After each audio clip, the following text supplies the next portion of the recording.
السلام علیکم ورحمۃ اللہ وبرکاتہ۔ دوستو، آج آپ کی خدمت میں بیان لے کر حاضر ہوئے ہیں، جس کے مقرر ہیں حضرت مولانا علامہ عبدالکریم صاحب ندیم دین پوری صاحب۔ موضوع ہے قربانی حضرت اسماعیل علیہ السلام بامقام جامع مسجد غلہ منڈی خانپور ضلع رحیم خان بتاریخ 20 مئی 1900۔ جد الانبیاء والمرسلین امام الموحدین سیدنا حضرت ابراہیم علیہ السلام اور ان کے فرزند جلیل حضرت سیدنا اسماعیل ذبیح اللہ علیہ السلام کی یاد کو تازہ کرتے ہیں، اور پھر اسی بابرکت مہینے میں اس 10 تاریخ سے ایک دن قبل یعنی ذوالحج کی 9 تاریخ کو ملت اسلامیہ سے اللہ تبارک و تعالی مسلمانوں کو چن چن کر اپنے گھر کے قرب میں میدان عرفات میں جمع فرماتے ہیں، جس جگہ کا قیام اور وقوف حاجیوں کے لیے ایک بہت بڑا رکن ہے، اور وہاں وہ پوری ملت اسلامیہ صبح سے لے کر شام تک بغیر کسی ذاتی غرض اور ضرورت کے صرف اور صرف ایک اللہ کی تعریف اور توصیف کرنے کے لیے، اس کی مدح سرائی کرنے کے لیے، اس کو راضی کرنے کے لیے، اس کی بارگاہ میں عقیدت اور اس کی تعریف و توصیف کے پھول نشاور کرنے کے لیے، اور اس کے سامنے رونے اور گڑ گڑانے اور دعائیں مانگنے کے لیے وہ ایک طویل میدان جس کو میدان عرفات کہا جاتا ہے، جو بالکل بے آب و گیاہ جگہ ہے، کھلا میدان ہے، پہاڑ ہی پہاڑ ہر طرف سے آپ کو نظر آئیں گے، وہاں یہ پوری ملت اسلامیہ جمع ہوتی ہے اور سارا دن وہیں گزارتے ہیں۔ اور پھر اسی پہاڑ کے دامن میں ایک چھوٹی سی، اس میدان کے دامن میں ایک چھوٹی سی پہاڑی ہے جس کو جبل رحمت کے نام سے یاد کیا جاتا ہے، وہاں پر قبولیت دعا بھی ہے، اور آدم علیہ السلام کی مغفرت کا اعلان بھی اس جگہ پر ہوا۔ رسول اللہ صلی اللہ علیہ وسلم نے حجۃ الوداع کا عظیم ترین اور تفصیلی خطبہ، جو قیامت تک کے آنے والے مسلمانوں کے لیے ایک بہترین مشعل راہ، نمونہ ہدایت ہے، اللہ کے پیغمبر نے اس میدان میں ارشاد فرمایا تھا۔ تو اس لحاظ سے یہ مہینہ بڑا تاریخی مہینہ ہے، حج کا مہینہ، قربانی کا مہینہ، اللہ کی یاد کا مہینہ، اللہ کی ذکر کا مہینہ، اور اللہ کے نیک بندوں کی نیک اداؤں اور یادوں کو دہرانے کا مہینہ، حضرت ابراہیم علیہ السلام کے امتحانات کا مہینہ۔ حضرت ابراہیم نے کعبۃ اللہ کی جب تعمیر کی تو ذوالحج کا مہینہ تھا، کعبۃ اللہ کی تعمیر کی تکمیل فرمائی تو ذوالحج کا مہینہ تھا، حضور اکرم صلی اللہ علیہ وسلم کی آمد کی دعا مانگی کہ ربنا وبعث فیہم رسولا، علماء نے لکھا ہے وہ بھی ذوالحج کا مہینہ تھا۔ پھر جس وقت حضرت سیدہ ہاجرہ سلام اللہ علیہا اپنے ننھے بچے کے لیے پانی کی متلاشی تھیں تو ذوالحج کا مہینہ تھا۔ اللہ نے ننھے اسماعیل کی جب قربانی مانگی تو ذوالحج کا مہینہ تھا۔ مینا کے میدان میں اسماعیل علیہ السلام نے جب یہ قربانی کا منظر پیش کیا تو تب بھی ذوالحج کا مہینہ تھا۔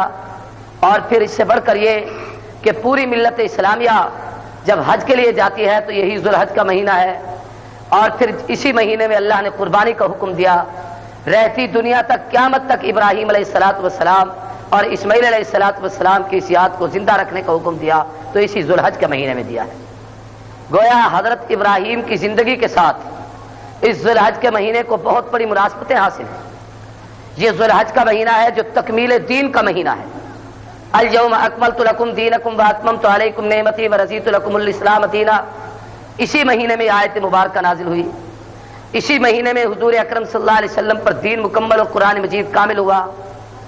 تو اس مہینے میں جیسے یہ سال کا آخری مہینہ ہے، ایسے ہی یہ تکمیل دین کا مہینہ ہے۔ جیسے یہ سال کا آخری مہینہ ہے، اسی طریقے سے ارکان اسلام میں سب سے آخری رکن حج ہے، اس کا مہینہ ہے، ایسے ہی قربانی کا مہینہ ہے۔ تو اس مہینے کی یہ بہت ساری خصوصیات ہیں اور یہ بہت سارے کمالات اپنے اندر سموئے ہوئے ہیں۔ ان میں سے بہت ساری باتوں کا تذکرہ میں نے گزشتہ جمعہ کی خطبہ میں حضرت ابراہیم علیہ السلام کے امتحانات کے ضمن میں بہت ساری باتیں کی تھیں، اور پھر اس سے پہلے حضرت کعبۃ اللہ مکہ مکرمہ اور مدینہ طیبہ کے سفر کی مناسبت سے فضائل حرمین پر بھی کچھ باتیں کی۔ حج کا میں نے ایک خطبہ دیا تھا، تو اس پر بھی حج سے متعلق، مکے اور مدینے سے متعلق، ابراہیم علیہ السلام سے متعلق بہت ساری باتیں بتائی تھیں۔ آج کے خطبہ میں جس بات کو میں ضروری سمجھتا ہوں وہ تاریخی یادگار حضرت ابراہیم اور اسماعیل علیہ السلام کی قربانی کا وہ منظر اور واقعہ، اس کا تھوڑا سا پس منظر، اور اس سلسلے میں قربانی کے متعلق جو احکامات اور ضروری باتیں ہیں وہ آپ حضرات کے سامنے رکھنا چاہتا ہوں۔ قربانی کا حکم اللہ کے قرآن نص قطعی سے ہے۔ جو مسئلہ قرآن مجید سے ثابت ہو اس کو نص قطعی کہا جاتا ہے، کہ یعنی یہ ایک ایسا حکم ہے جو کسی صورت چھوڑا نہیں جا سکتا۔ قرآن مجید میں جس مسئلے کا ثبوت ہو اس کا انکار کرنے والا کافر ہوتا ہے، اور اس کو چھوڑ دینے والا فاسق فاجر ہوتا ہے۔ اس لیے علماء نے لکھا ہے کہ قربانی کا حکم قرآن مجید میں ہے، اس لیے قربانی کا انکار کرنے والا کافر ہے، اور بلا وجہ اس کو ترک کر دینے والا وہ فاسق اور فاجر ہے۔ قرآن مجید میں ایک مقامات پر نہیں، مختلف مقامات پر قرآن مجید نے قربانی کا حکم دیا ہے۔ انا اعطیناک الکوثر فصل لربک وانحر ان شانئک هو الابتر۔ اس سورہ مبارکہ میں اللہ نے پیغمبر کے فرائض منصبی جو بتائے ہیں وہ یہ کہ اے محبوب، ہم نے آپ کو کوثر عطا کیا، یہ تو آپ کا کمال اللہ کی طرف سے آپ کو عطا ہے۔ آپ کی ذمہ داری یہ ہے کہ فصل لربک وانحر، آپ اپنے رب کو راضی کرنے کے لیے نماز بھی پڑھیے، قربانی بھی کیجیے۔ ان شانئک هو الابتر، آپ اپنے دشمنوں کے متعلق نہ سوچئے، جو آپ کے مخالف ہیں ہم ان کو تباہ و برباد کر کے رکھ دیں گے۔ اس طرف اشارہ ہے کہ میرے محبوب اپنی امت کو سمجھا دیجئے کہ تم اللہ کے دو حکم مانتے رہو، نماز اور قربانی کا اہتمام کرتے رہو۔ تمہارے دشمنوں سے تمہاری حفاظت اللہ کے ذمہ ہے، اگر کوئی دشمن تمہاری طرف بڑھے گا تو خدا اس سے خود انتقام لے لے گا۔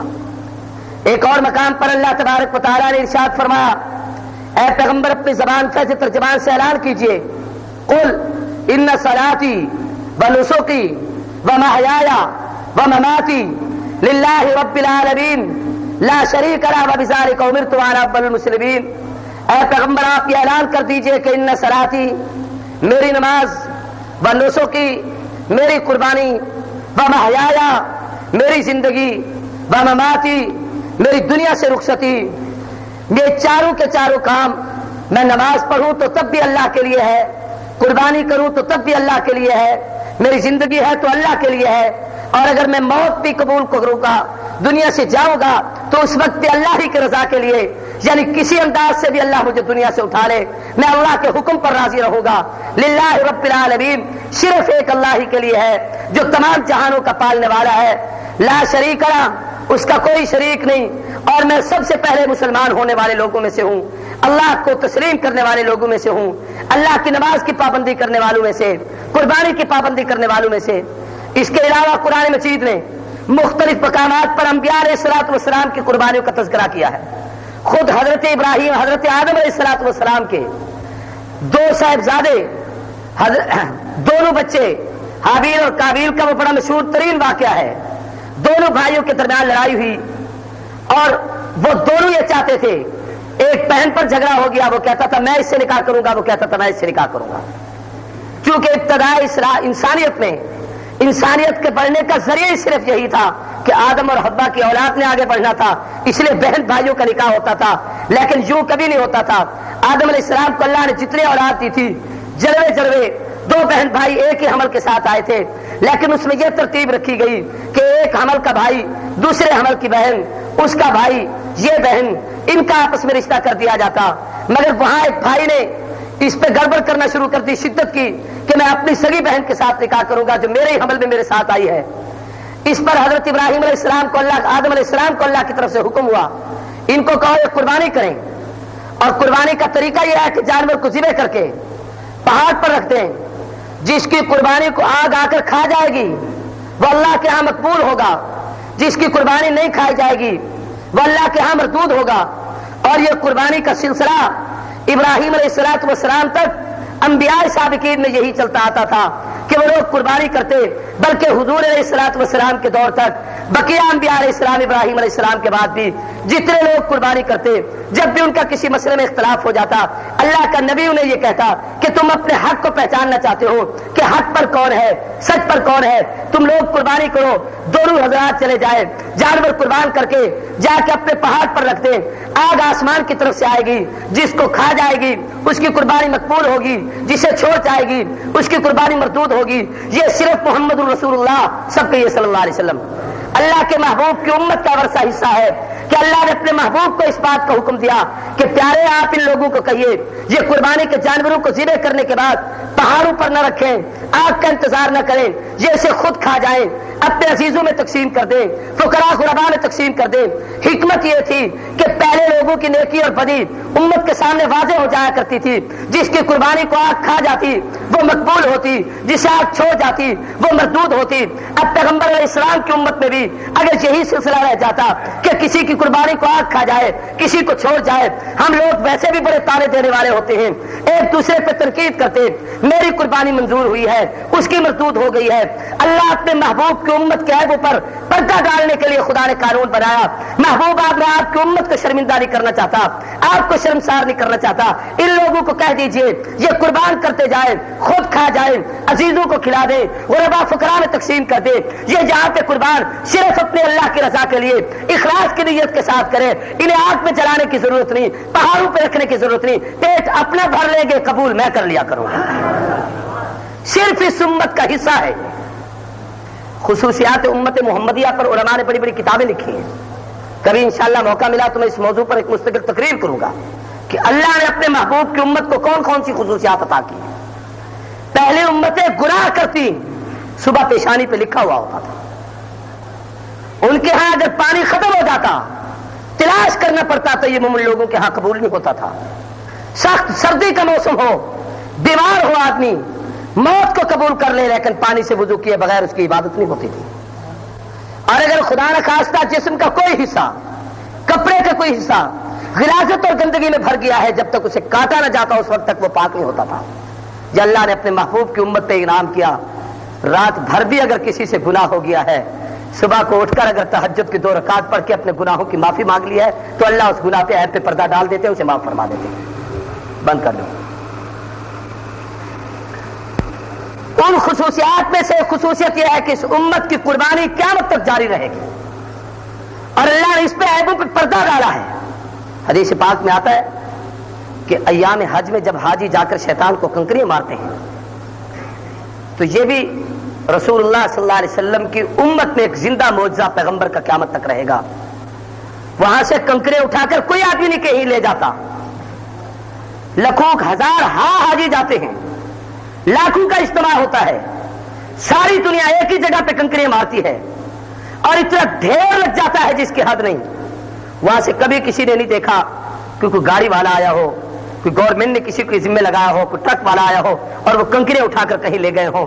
حدیث پاک میں آتا ہے جن لوگوں کا حج قبول ہوتا ہے فرشتے آ کر ان کی کنکریاں اٹھا کر آسمانوں کی طرف لے جاتے ہیں۔ اس لیے جتنی وہاں ڈالی جائے، چند ایک گنی چنی تھوڑی سی وہاں پڑی ہوتی ہے، شاید کوئی ایسا بد نصیب جس کا حج قبول نہ ہوتا ہو، ان لوگوں کی کنکریاں وہاں پڑی رہیں تو پڑی رہیں، ورنہ اللہ سب کی اٹھوا لیا کرتے ہیں۔ اور اس میں بھی ایک راز ہے کہ پیغمبر کی امت پہ پردہ ڈالا گیا ہے، نئی وضاحت کی گئی کہ کس کی کنکری پڑی ہوئی ہے، کس کی کنکری اٹھا لی گئی ہے۔ اللہ اپنے نبی کی امت کے عیبوں کو ظاہر نہیں کرتے، ان پہ اتنا پردہ ڈالتے ہیں، یہ ہم امتی نالائق ہیں کہ اپنے گناہ خود ظاہر کر دیا کرتے ہیں۔ تو میں عرض کر رہا تھا کہ قربانی اس وقت سے ہے آدم علیہ السلام سے۔ اس کا ایک انداز ابراہیم علیہ السلام نے اللہ کے دربار میں پیش کیا تھا۔ عیسائی بھی کہتے ہیں کہ اللہ نے بھی قربانی دی ہے، کہہ کی قربانی دی ہے۔ عیسائیوں کا عقیدہ ہے کہ جیسے ابراہیم علیہ السلام نے اپنے بیٹے اسماعیل کو قربان کیا تھا، ذبح کیا تھا، تو اللہ نے اپنے بیٹے عیسیٰ کو پھانسی کے پھٹے پہ لٹکا کے ذبح کر دیا تھا، عیسیٰ کی قربانی دے دی تھی الیاذ باللہ۔ یہ غلط عقیدہ ہے، اس لیے کہ اس پہ ایک عجیب سی بات کہتا ہوں، اسے اگر غور سے سنیں تو سمجھ آ جائے گی کہ قربانی کا معنی ہے کسی کے قریب ہونا، کسی کا قرب حاصل کرنا۔ بھائی کسی کے دل میں اپنا مقام پیدا کرنے کے لیے آدمی جان کی قربانی دے دیتا ہے، کیوں پیش کر رہا ہے؟ کہ میں اس کے قریب ہو جاؤں. مال خرچ کر دیتا ہے، کیوں؟ تاکہ اس کے دل میں میری اہمیت بیٹھ جائے، میں اس کے قریب ہو جاؤں. اپنا وطن کسی کو راضی کرنے کے لیے چھوڑ دیتا ہے، صرف اس لیے کہ اس کے دل میں میری اہمیت بیٹھ جائے، میں اس کے قریب ہو جاؤں. تو قربانی کا لفظ ہی قرب سے ہے کہ جب آدمی جان مال وقت اپنی محبوب چیز سبرد کر بیٹھتا ہے اللہ کے، تو اللہ اس پہ راضی ہو کے اسے اپنے قریب کر لیتے ہیں. تو ایک سوال ہے، غور سے سنیے، کہ ابراہیم نے تو قربانی دی اسماعیل کی اس لیے کہ میں اللہ کے قریب ہو جاؤں. تو یہ قربانی تو سمجھ میں آئی کہ ابراہیم نے اسماعیل کو ذبح کیا اپنے مالک کا قرب حاصل کرنے کے لیے. تو بھائی اللہ نے اگر عیسیٰ کو ذبح کیا ہے تو بتاؤ اس نے کس کا قرب حاصل کرنے کے لیے کیا ہے؟ سوال میرا سمجھ آ گیا؟ بھائی مخلوق کو تو ضرورت ہے خالق کا قرب حاصل کرنے کی، اس لیے رحمت للعالمین صلی اللہ علیہ وسلم نے بھی قربانیاں کی ہیں. 100 اونٹ حضور اکرم صلی اللہ علیہ وسلم نے قربان کیا ہے. اللہ کے پیغمبر نے قربانی دی ہے اللہ کا قرب حاصل کرنے کے لیے. اولیاء قربانی کرتے ہیں اللہ کا قرب حاصل کرنے کے لیے. ابراہیم نے بچے کو قربان کیا ہے اللہ کا قرب حاصل کرنے کے لیے، کہ قربانی ہے اسی لیے کہ قرب حاصل کیا جائے. یہ سب قربانی کرے اللہ کے قریب ہونے کے لیے. بھائی اگر عیسائی اپنے اس مسلک میں اس موقف میں سچے ہیں کہ اللہ نے بھی اپنے بیٹے کی قربانی دی، جیسا کہ معاذ اللہ رسول حضرت ابراہیم علیہ الصلوۃ والسلام نے جیسے اپنے بیٹے کی قربانی دی ہے، یا بقول ان لوگوں کے جیسے پیغمبر نے اپنے چچے حمزہ کی قربانی احد کے میدان میں دی تھی، ایسے اللہ نے اپنے بیٹے عیسیٰ کی قربانی دے کے اسے پھانسی کے پھٹے پہ لٹکوا دیا ہے. ہم کہتے ہیں رسول اللہ نے قربانی دی تھی اللہ کو راضی کرنے کے لیے، ابراہیم نے قربانی دی تھی اللہ کا قرب حاصل کرنے کے لیے. تو اب بتاؤ کہ اللہ نے جو قربانی دی وہ کس کا قرب حاصل کرنا چاہتا تھا؟ اللہ کو کسی کے قرب کی ضرورت ہے؟ اس لیے یہ بات ہی غلط ہے کہ عیسیٰ علیہ السلام کو خدا نے قربان کیا ہے. عیسیٰ علیہ السلام کی حیات کا مسئلہ امت کا متفقہ عقیدہ ہے اور نصوص قطعیہ سے ثابت ہے، احادیث صحیحہ سے ثابت ہے، کتاب اللہ سے اس مسئلے کو ثابت کیا ہے علماء کرام نے. اس لیے اس پہ کسی قسم کی بحث نہیں ہو سکتی. تو حضرت ابراہیم علیہ السلام کے جہاں مختلف قسم کے امتحانات تھے، ان امتحانوں میں سے ایک امتحان یہ بھی تھا. میں جس تفسیر کو چھوڑ کر صرف اس امتحان کا مختصر سا تذکرہ کر کے چند ضروری مسائل بتا کر بات کو ختم کروں گا. ان امتحانات میں سے ایک امتحان یہ بھی تھا کہ حضرت سیدہ ہاجرہ سلام اللہ علیہا، جو ابراہیم علیہ السلام کی دوسری بیوی تھی، پہلی بیوی سیدہ سارہ تھی جو ابراہیم علیہ السلام کی چچازاد یا قریبی رشتہ دار خاتون تھی. یہ بیوی ہاجرہ یہ رشتہ دار نہیں تھی، حضرت سارہ کو لوڈی ملی تھی، انہوں نے ابراہیم علیہ السلام نے ملک میں دے کر اس کو آزاد کر دیا تھا. حضرت خلیل نے اس کے ساتھ عقد کیا تھا، اسی سے اللہ تبارک و تعالیٰ نے اسماعیل علیہ السلام کو عطا کیا. جب یہ ننھا سا بچہ پیدا ہوا اسماعیل علیہ السلام، اور بیٹے کے دل میں باپ کے دل میں بیٹے کی محبت ایک فطری امر ہے جس کا کوئی شخص انکار نہیں کر سکتا. اور پھر اس وقت عمر بچہ ملے جب بالکل بڑھاپا ہو، ضعیف العمری ہو، اور وہ بھی ایسی کیفیت کہ باپ بھی کہے اور بیوی بھی کہے کہ میں تو اس وقت بالکل عاجز ہو چکی ہوں، بچہ جننے کے قابل نہیں ہوں. ابراہیم علیہ السلام کی اپنی عمر 80 سال سے بھی زیادہ ہو چکی تھی. اللہ نے تو اس وقت اس غلام کی خوشخبری دی. قرآن کہتا ہے فبشرناہ بغلام حلیم، ہم نے ایک ایسے بچے کی خوشخبری دی جو حلیم، حوصلے والا تھا، بردبار تھا، حلم والا تھا. اشارہ اس طرف تھا. قرآن مجید کی یہ آیت کے جملے بتا رہے ہیں کہ اسماعیل نے قربانی دینی تھی، اس لیے اس کو غلام حلیم کہا کہ یہ بچہ بچپن ہی سے بردبار ہوگا کہ ننھی سی جان پر تم گردن پہ چھری بھی پھیرو گے تب بھی یہ بچہ اتنا حوصلہ دکھائے گا کہ اوف تک نہیں کرے گا. قرآن نے پہلے کہہ دیا تھا کہ خلیل ہم تمہیں ایک حوصلے والا بچہ عطا کرنا چاہتے ہیں. وہ بچہ آیا، اللہ نے امتحان لیا کہ اس بچے کو جنگل میں چھوڑ کے آ جاؤ. چھوڑنے چلے گئے. میں نے پچھلے جمعے بات بتائی تھی کہ چھوڑ کے آ گئے. اب یہ خدا کی طرف سے حکم ہے، واپس آ گئے. بیوی بھی اکیلی، بچہ بھی اکیلا، کھانے پینے کا سامان ختم ہو گیا، ستو ختم ہو گئے، پانی ختم ہو گیا. تلاش کرتے کرتے صفا مروہ کی پہاڑیوں میں دوڑنے کے بعد زمزم کا کنواں میسر آیا. یہ ساری تفصیلات میں نے پچھلے جو بتائی تھی. ابراہیم علیہ السلام کو پھر اللہ نے حکم دیا کبھی کبھی چکر لگایا کر، لیکن اس انداز سے آتے کہ دن کو آتے اور دن ہی کو واپس چلے جاتے. آپ دیکھیں اللہ اپنے پیاروں کو آزماتے کیسے ہیں. چھوٹا بچہ ہے اور جنگل میں بھجوا دیا ہے، بیوی اکیلی ہے اسے جنگل میں تنہا چھڑوا دیا ہے. ملنے کے لیے اجازت ملتی ہے اور دن بھر کی جاؤ اور فوراً واپس آ جاؤ. وقت بیتتا گیا، پھر اللہ نے حکم دیا اچھا خلیل اب یہاں رہنے کی بھی اجازت ہے. ٹھہرے تو پھر خدا نے ایک حکم اور دے دیا. جس حکم سے متعلق تھوڑی سی گفتگو ابھی کرنا چاہتا ہوں۔ قرآن مجید میں ہے کہ اللہ تبارک و تعالیٰ نے ابراہیم علیہ السلام کو خواب کے ذریعے حکم دیا۔ اہل سنت والجماعت کا عقیدہ ہے کہ نبی کا خواب وہی ہے، پیغمبر جو کچھ خواب میں دیکھتا ہے وہ حقیقت دیکھا کرتا ہے۔ حضرت یوسف علیہ السلام نے خواب دیکھا، وہ وہی تھا۔ ابراہیم نے خواب دیکھا میں بچے کو ذبح کر رہا ہوں، وہی تھا۔ اس لیے قرآن مجید کہتا ہے فلما بلغ معه السعی، جب وہ بچہ دوڑنے کی عمر کو پہنچا، سعی بھاگنے کی عمر کو پہنچا۔ آپ دیکھیں قرآن نے نقشہ جو کھینچا اس پر بھی غور کریں۔ ننھا سا بچہ ہو، اکلوتا بیٹا ہو، بڑھاپے میں ملے، باپ سے دور رہا ہو، پھر جب وہ چلنے اور پھرنے کے قابل ہو جائے، وہ اتنا چھوٹی سی جان ہے کہ بھاگنے دوڑنے کے قابل ہوا۔ اب یہ چھوٹا بچہ باپ کے آگے عام طور پہ دوڑنے کا عادی ہوتا ہے، باپ کہیں لے کر جائے بچہ ساتھ دوڑتا ہے۔ والدین بچے کی دوڑ کو دیکھ کر خوشی محسوس کرتے ہیں، فرق محسوس کرتے ہیں، تشکیل محسوس کرتے ہیں، بلکہ کہا کرتے ہیں دیکھو میرا ننھا کیسے بھاگ رہا ہے۔ اللہ نے اس بھاگنے کے انداز کو نقل کر کے کہا فلما بلغ معه السعی، جب یہ بچہ بھاگنے کی عمر کو پہنچا، دوڑنے کی عمر کو پہنچا، اس بھاگ دوڑ کی وہ عمر جس میں والدین دیکھ کر تسکین حاصل کرتے ہیں، بوڑھا باپ خوش ہو رہا ہے میرا بچہ جوان ہونے والا ہے، اماں خوش ہے، اللہ نے بڑھاپے میں بچہ عطا کر دیا ہے۔ اس بڑھاپے کے عالم میں اللہ کی طرف سے امتحان آ گیا ہے، خلیل بچہ دیا بھی میں نے ہے، اب لینے کا حکم بھی میں کر رہا ہوں۔ اللہ کی طرف سے آڈر آیا خلیل اس بچے کو خدا کے راہ میں قربان کر۔ علماء نے لکھا ہے حضرت ابراہیم علیہ السلام نے مسلسل 3 رات خواب دیکھے، اور ہر رات خواب دیکھنے کے بعد صبح سویرے اٹھتے، بعد میں لکھا ہے 100 اونٹ یا اس سے کم بیش مقدار میں اللہ کے راستے میں ذبح کر دیتے۔ دوسرے دن خواب دیکھا، پھر یہی کیا، تیسرے دن خواب دیکھا، مسئلہ سمجھ میں آیا، بلکہ بعض روایات میں آتا ہے کہ خواب میں اب کسی نے یوں کہا کہ اللہ تیری محبوب چیز تجھ سے مانگتے ہیں، جس سے سب سے زیادہ پیار ہو اسے خدا کے راستے میں قربان کر۔ صبح اٹھے، مسئلہ ہے کہ سمجھ آیا کہ مجھے سب سے زیادہ پیار اللہ کی مخلوق میں اس وقت اگر کسی سے ہے، اس ننھے بچے سے ہے جو بڑھاپے کے عالم میں، ضعیف العمر کے عالم میں، پھر اتنی دوری کے عالم میں اللہ نے مجھے عطا کیا ہے، اور پھر میں اس بچے سے بھی اتنا دور رہا ہوں۔ اس کی محبت میرے سینے میں سب سے زیادہ پیوست ہو چکی ہے۔ اور خواب میں دکھایا گیا کہ ننھے اسماعیل کو لٹایا ہوا ہے اور اس کی گردن پر چھری رکھی ہوئی ہے۔ صبح اٹھنے کے بعد خلیل سمجھ گئے کہ منشا ربانی یہ ہے، اللہ چاہتے یہ ہے۔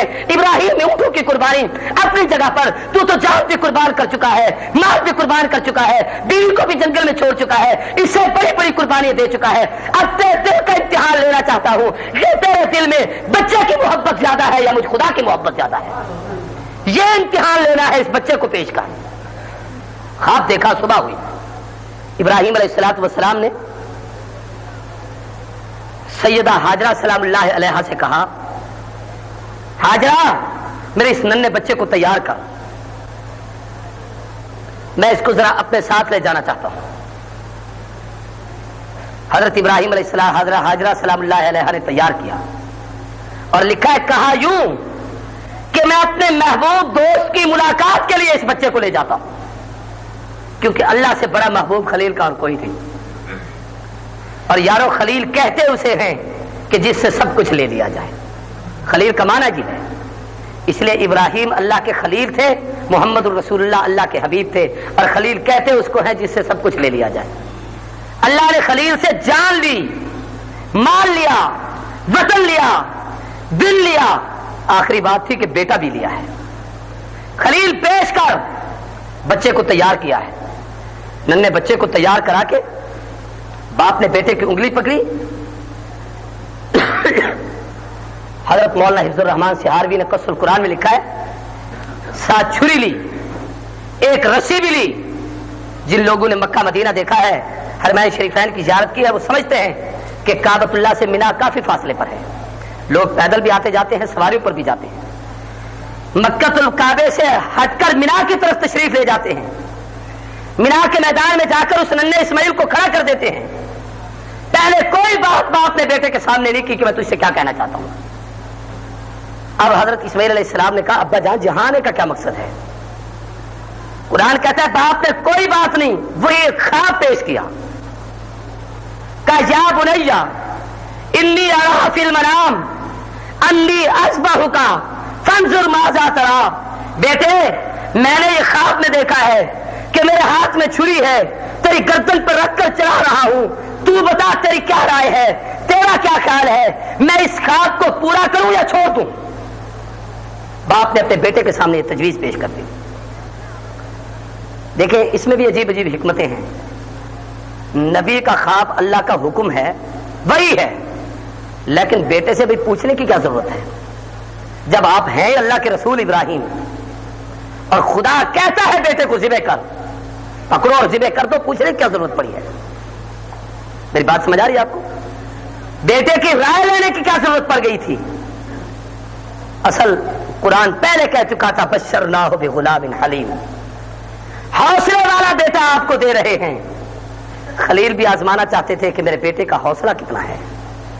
ذبح تو میں نے کرنا ہی ہے، نہیں پوچھنا کہ ذبح کروں کہ نہ کروں، ذبح تو میں کروں گا، لیکن بیٹے سے پوچھ اس لیے رہا ہوں کہ میں قربان کرنے کے لیے تیار ہوں، اسماعیل قربان ہونے کے لیے تیار ہو جائے، یہ بھی اپنے رب کو راضی کرنے کے لیے اپنی رضا کا اظہار کرے، میں بھی رضا کا اظہار کروں۔ جیسے اللہ مجھے قربان کرنے پر اجر عطا فرمائیں گے، ایسے اس بچے کو قربان ہونے پر اس کی رضا شامل ہوگی تو خدا اس کو بھی اجر عطا فرمائیں گے۔ چاہتے یہ تھے کہ بچے کو نیکی پر خود آمادہ کرو۔ دیکھیں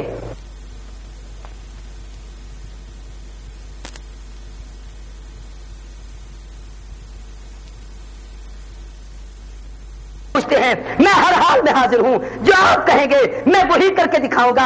افعل ما تؤمر، کیجئے جس کا اللہ نے حکم دیا ہے۔ رہا میرا مسئلہ کہ میں چیخوں گا، چلاؤں گا، واویلا کروں گا، ہائے ہائے کروں گا، ایسی کوئی بات نہیں۔ ستجدنی انشاءاللہ من الصابرین، اللہ کی مرضی ہوگی یقیناً میں صبر کر کے دکھاؤں گا، آپ مجھے صبر کرنے والوں میں سے پائیں گے۔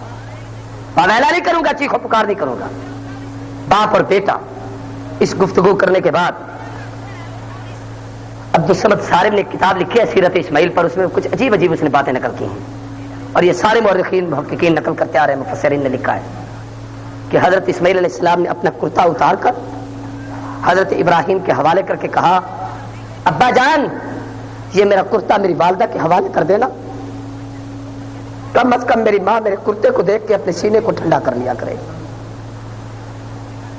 اور پھر اس کے بعد کہا، ابا جان میرے ہاتھ اور پاؤں دونوں باندھ دیجئے، اس لیے کہ جب آپ مجھے ذبح کریں گے، قربان کریں گے، کہیں میرے ہاتھ پاؤں مارنے کی وجہ سے آپ کی عظمت میں فرق نہ آئے، میں آپ کی توہین نہ کر بیٹھوں۔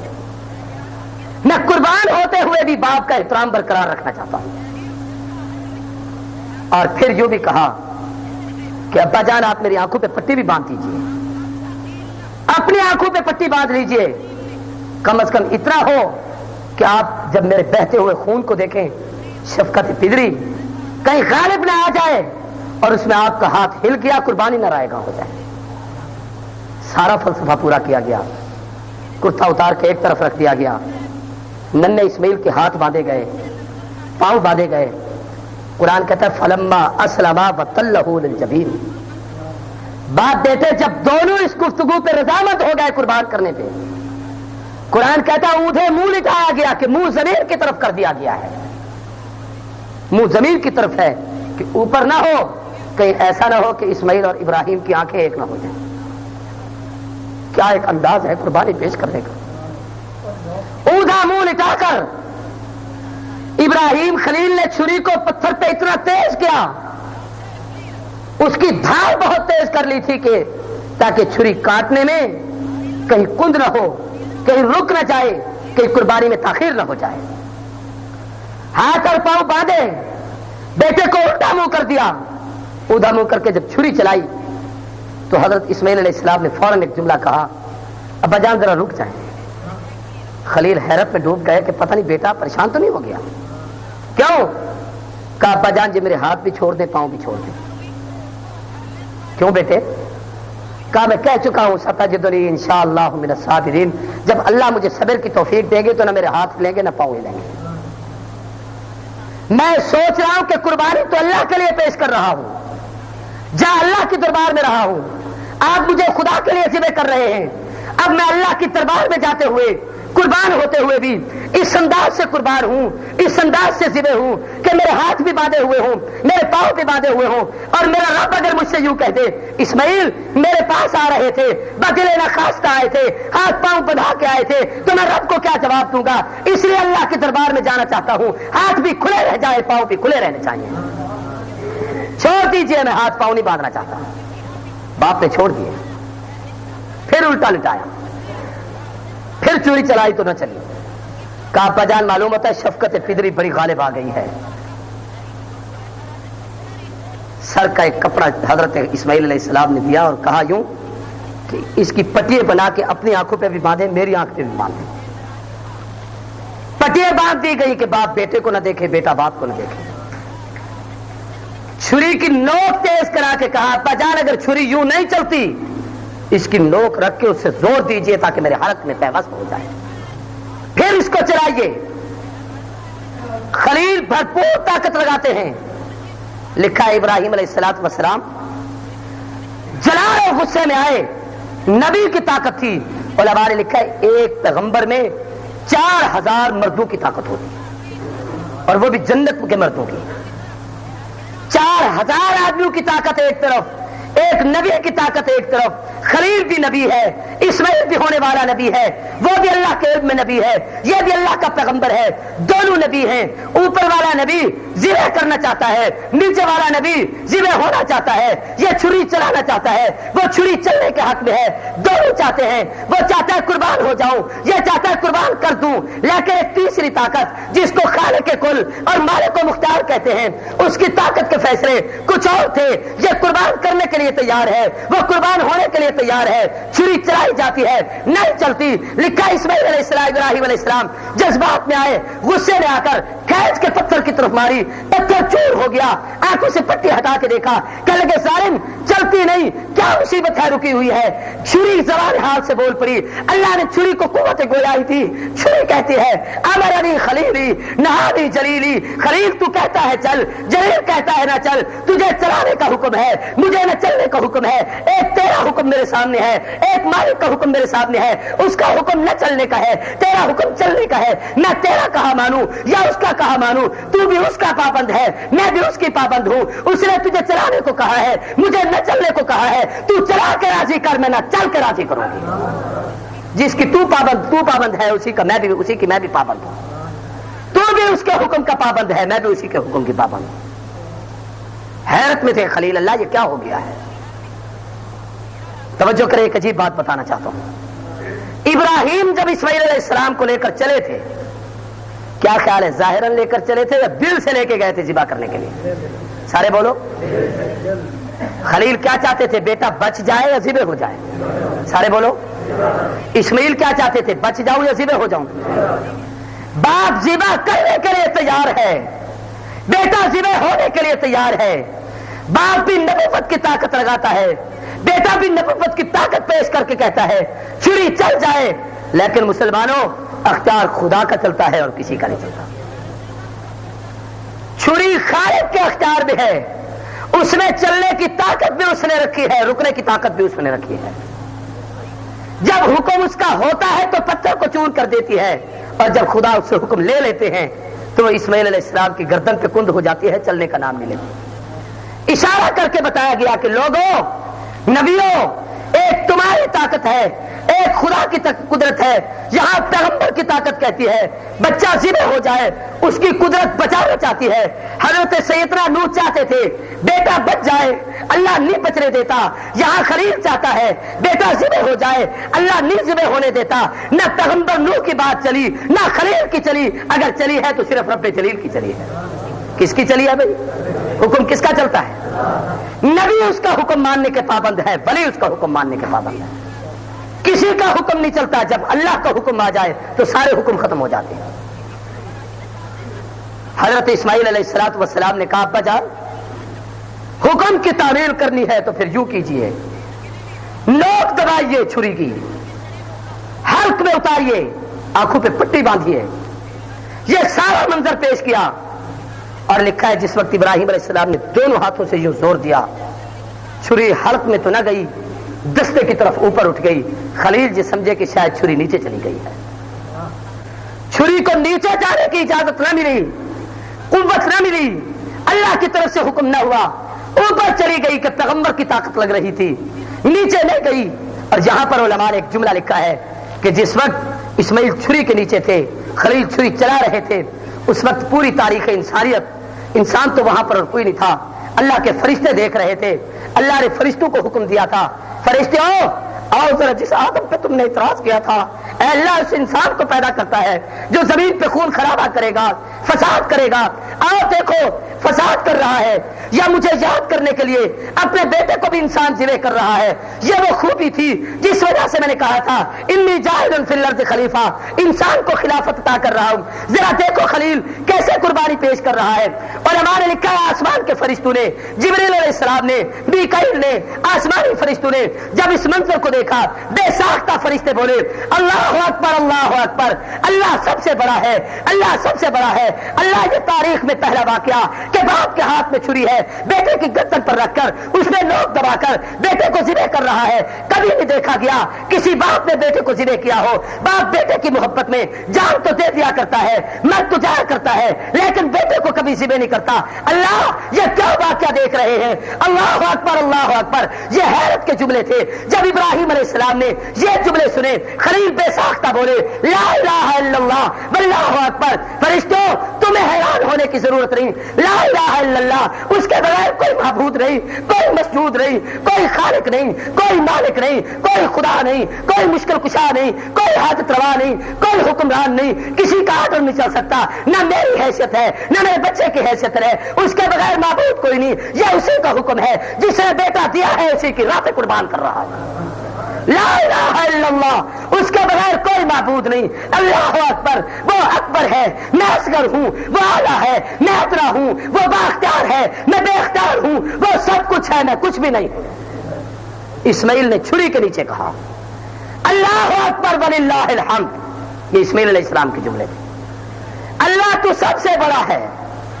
فرشتوں نہ ابے کا کمال ہے، نہ میرا قربان ہونے کا کمال ہے، نہ باپ کے ذبح ہونے کا کمال ہے۔ اللہ اکبر، وہ سب سے بڑا ہے۔ جب بڑے کا آرڈر آ جائے نہ اسماعیل کی چلتی ہے نہ خلیل کی چلتی ہے۔ وللہ الحمد، میں کیوں قربان ہو رہا ہوں؟ اس لیے کہ تعریفیں اسی کو زیب دیتی ہے، میں اسی کی تعریف میں تو اپنی جان پیش کر رہا ہوں۔ یہ چار جملے اللہ کو اتنے محبوب ہوئے، اللہ اکبر، اللہ اکبر، لا الہ الا اللہ واللہ اکبر، اللہ اکبر وللہ الحمد۔ ان کو تکبیرات تشریق کہا جاتا ہے۔ یہ جملے اتنے پسند آئے، اتنے محبوب آئے، اللہ کو اتنے بھلے لگے، قیامت تک خدا نے قانون بنا دیا ہے۔ اپنے محبوب کو کہا میرے پیارے، ہر سال ذوالحج کی 9 تاریخ سے لے کر 13 کے عصر تک ہر نماز کے بعد مرد ہو، عورت ہو، بڑا ہو، بوڑھا ہو، جوان ہو، امیر ہو، غریب ہو، باجماعت نماز پڑھے، بغیر جماعت کے نماز پڑھے، ہر آدمی تکبیرات تشریق کم از کم 1 مرتبہ دہرائے۔ یہ واجب ہے۔ اگر کسی نماز کے بعد ترک کر دیتا ہے، نہیں پڑھتا، واجب اس کے سر رہتا ہے، جب یاد آ جائے اسی وقت یہ تکبیر پڑھنی چاہیے۔ یہ اہم ترین تکبیر ہے۔ یہ اس تکبیرات کو پڑھنے سے فرشتوں کی یاد تازہ ہوتی ہے، خلیل کی یاد تازہ ہوتی ہے، اسماعیل کی یاد تازہ ہوتی ہے۔ اللہ اکبر، اللہ اکبر، لا الہ الا اللہ واللہ اکبر، اللہ اکبر وللہ الحمد۔ یہ شروع کرنی ہے کل فجر کی نماز سے، 9 تاریخ کی فجر کی نماز سے 13 کے عصر تک ہر نماز کے بعد ان کلمات کو ادا کرنا ہے۔ مرد نے بھی عورت نے بھی۔ یہ بعض جاہل نادان لوگ کہہ دیتے جی جماعت سے پڑھو تو پڑھو ورنہ نہیں، اکیلے پڑھو تب بھی پڑھو، عورت گھر میں نماز پڑھے تب بھی ان کلمات کو پڑھے۔ صرف اتنا ہے کہ عورتیں دھیمی اور آہستہ آواز سے پڑھیں، مرد جب جماعت سے نماز پڑھے تو کچھ بلند آواز سے کہہ دیا کریں۔ 1 مرتبہ کم از کم کہنا واجب ہے اور ضروری ہے۔ جو شخص نہیں کہتا اس کے ذمہ واجب رہ جاتا ہے۔ یہ ادا ابراہیم علیہ السلام کے اللہ کو پسند آئی۔ قرآن کہتا ہے جب یہ چھری چل رہی تھی تو اللہ کی طرف سے آواز آئی بنادیناہ ان یا ابراہیم قد صدقت الرؤیا، خلیل تو اپنا خواب سچا کر چکا ہے۔ ہم نے ابراہیم کو آواز دی، ابراہیم تو اپنا خواب سچا کر دکھایا ہے تو نے۔ دیکھیں بھائی ذرا غور کریں، خلیل جب قربان کر رہے تھے تو ابراہیم نے خواب میں کیا دیکھا تھا؟ کہ میں بیٹے کو قربان کر چکا یا کر رہا ہوں؟ نہیں سمجھ رہے؟ کر رہا. انی ارا فی المنام انی اذبحک، میرے ہاتھ میں چھری ہے، تیری گردن پہ پھیر رہا ہوں. اتنا میں نے دیکھا ہے. یہ نہیں دیکھا کہ تیری گردن سر تن سے جدا ہو گیا ہے، نہیں. جتنا دیکھا اتنا خواب پیش کیا. اور نبی کا خواب خدا کی طرف سے وہی ہے، اور جتنی وہی آئے جتنا خواب دیکھا ہے اتنا ہی پورا ہونا تھا، اس سے زیادہ نہیں ہونا تھا. اب جو دیکھا وہی تو خلیل نے کر دیا. اب خلیل نے بھی گردن پہ چھری رکھ دی، خواب میں بھی یہی دیکھا تھا. وہاں بھی چھری چلتی ہوئی دیکھی، یہاں بھی چلاتی ہوئی دیکھی. لیکن اسماعیل کی گردن نہ خواب میں جدا دیکھی ہے نہ ظاہراً جدا دیکھی. اللہ نے بھی کہا خلیل قد صدقت الرؤیا، تو خواب کو سچا کر چکا ہے، تیرا خواب صحیح ہو چکا ہے. آج کے بعد، اور قرآن کہتے ہیں فدیناہ بذبح عظیم، ہم نے اس کے معاوضے میں ایک جنت سے دمبا بھیجا، کالے رنگ کا، خوبصورت، موٹی آنکھوں والا، بڑا پڑا ہوا. حضرت خلیل ابراہیم حضرت سیدنا جبریل علیہ السلام لے کے آئے، آ کے اسماعیل کو ہٹا کے دمبا نیچے پیش کر دیا. خلیل نے اس پہ چھری چڑھائی، اللہ کا شکر ادا کیا، اللہ کی طرف سے ندا آئی، خلیل بچ چکا ہے، چھڑے کا اسماعیل بچا ہے. ہم نے اس کی جگہ پہ اس دمبے کو ذبح کرا دیا ہے. یہ قیامت تک تیری سنت کو زندہ رکھیں گے، اللہ کی طرف سے حکم ہے. اللہ کہتے ہیں قرآن میں خلیل تیری ادا اتنی محبوب آئی ہے، اتنی پسند آئی ہے، اتنی پیاری لگی ہے کہ قیامت تک تیری ادا کو زندہ رکھیں گے، اس کو جاری رکھیں گے. اللہ نے اپنے محبوب محمد رسول اللہ کو بھی حکم دیا کہ خلیل کی یاد کو زندہ کرنے کے لیے ہر سال قربانی دیا کرے. حدیث پاک میں آتا ہے مدنی زندگی میں اللہ کے رسول ہر سال 2 جانور ذبح کرتے تھے. ایک اپنی طرف سے ذبح کرتے تھے اور ایک اپنے امت کے اور غریبوں کی گناہ گاروں کی طرف سے جن کو توفیق نہیں ہوگی. نبی پہلے کہہ دیتے تھے اللہ جو نہیں کر سکے گے محمد ان سب کی طرف سے قربانی کرتا ہے. امتیوں، میں آج آپ سے بھی ایک جملہ کہنا چاہتا ہوں، اپنے محسنوں کے احسان کو یاد کیا کرو. قرآن کہتا ہے کذالک نجزی المحسنین. اندازہ کریں خلیل کو قرآن محسن کہہ رہا ہے. اللہ کہتا ہے ابراہیم نے جو یہ احسان کیا، حالانکہ کیا احسان ہے؟ جان تو دی ہوئی اسی کی تھی، حق تو یہ ہے کہ حق ادا نہ کیا. چال اسی کو دو جس کی ہے جان، یہ کوئی احسان نہیں. لیکن رب اس میں قربانی کو بھی بہت بڑا احسان قرار دے کے کہتے ہیں ہم تیرے اس احسان کا خلیل بدلہ یہ دینا چاہتے ہیں، قیامت تک تیری ادا کو باقی رکھیں گے. تو اللہ کے پیغمبر ہم سب کے بڑے محسن، لیکن اس محسن نے کیا کیا؟ جب بھی حضور جانور ذبح کرتے تھے، ایک اپنی طرف سے اور ایک اپنی امت کے قیامت تک کے آنے والے ان لوگوں کی طرف سے جن کو توفیق نہیں ہو. اس سے ایک مسئلہ ہمیں یہ سمجھ میں آیا کہ ایصال ثواب کی جو قربانی ہوتی ہے، توجہ کرنا، اس میں کئی آدمیوں کا اگر نیت کر لی جائے اے اللہ یہ جانور اس لیے ذبح کر رہا ہوں کہ اس کا اجر فلاں کو فلاں کو فلاں کو فلاں کو دے دے، تو سب کی طرف سے ایصال ثواب ہو جاتا ہے. ایک تو یہ بھی مسئلہ سمجھ آیا کہ حضور پوری امت کی طرف سے دیا کرتے تھے، ایک ایک فرد کی طرف سے نہیں. اور دوسرا مسئلہ مجھ کو اور آپ کو یہ سمجھ آیا کہ اگر آمنہ کے لال ہر سال اپنی قربانی کے ساتھ امت کی طرف سے قربانی دیتے ہیں تو کم از کم امت میں بھی صاحب حیثیت لوگ ہو، تمہارا فرض بنتا ہے جہاں اپنی طرف سے قربانی دیا کرو وہاں رسول اللہ صلی اللہ علیہ وسلم کی طرف سے بھی ایک قربانی رکھ لیا کرو. پیغمبر کا حق ہے، نبی کا، خلفاء راشدین کے ایصال ثواب کی قربانی، ازواج مطہرات کی نسبت سے ان کے ایصال ثواب کی ان کی طرف سے قربانی رکھ لینا یہ ان لوگوں کا حق بنتا ہے. اس سلسلے میں چند ایک ضروری مسائل اس وقت جو آپ کو بتانا چاہتا ہوں. ہر وہ شخص جو صاحب نصاب ہے، قربانی کے دنوں میں جس کے پاس نصاب جتنی مال جمع ہو، 52 تولے چاندی کی قیمت جتنی رقم، اس پہ قربانی واجب ہے. بے شک پورا سال اس کے پاس پیسے نہیں، ان دنوں میں اللہ نے توفیق بخش دی ہے، اس کے ذمہ ہے وہ قربانی کرے. اور اگر نہیں کرتا تو حدیث پاک میں آتا ہے اس کے معاوضے میں اگر لاکھوں کا روپیہ بھی خرچ کر دے اللہ کے ہاں اس کی قیمت کی صدقے کا تو اجر ملے گا، لیکن جو قربانی پر خدا نے اجر عطا کرنا ہے وہ اجر نہیں ملتا، اور اس کے ذمے وہ قربانی واجب رہ ہی جاتی ہے. حدیث میں آتا ہے ایام قربانی میں خون بہانے سے بڑھ کر خدا کے نزدیک کوئی قیمتی عمل نہیں ہے. اللہ کے ہاں سب سے بڑا پسندیدہ عمل یہ ہے کہ اس کے راستے میں جانور کو ذبح کرو، قربان کرو، خون پیش کرو، اللہ کو یہ سب سے زیادہ مقبول ہے.